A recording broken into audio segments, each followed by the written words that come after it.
Porn बघतोय किंवा porn consume करून स्वतःला सेल्फ सॅटिस्फाय करतोय. स्वतःला सेल्फ सॅटिस्फाय करतोय म्हणजे चीट करतोय.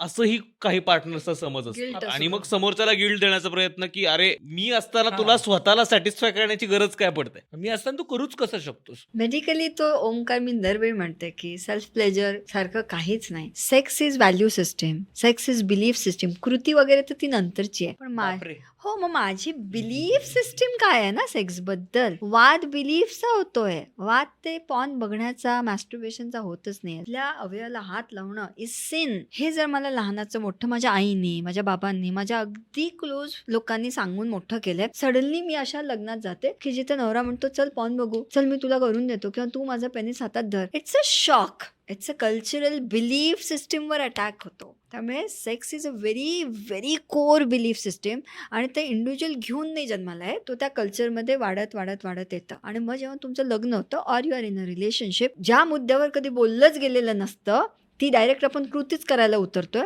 आणि ते कृती करताना मी एखाद्या वेळी माझ्या पार्टनरला पाहिलं की तो पॉर्न करता करता मॅस्टरबेट करतो. लोक ट्रॉमामध्ये जातात. म्हणजे आपण खूप सहजरित्या हे बोलतो, पण ज्याला ते कल्चरमध्ये माहीतच नाहीये त्याच्यासाठी ते पाप आहे ना. मग त्याला त्या ट्रॉमातनं बाहेर आणायला खूप वेळ लागतो.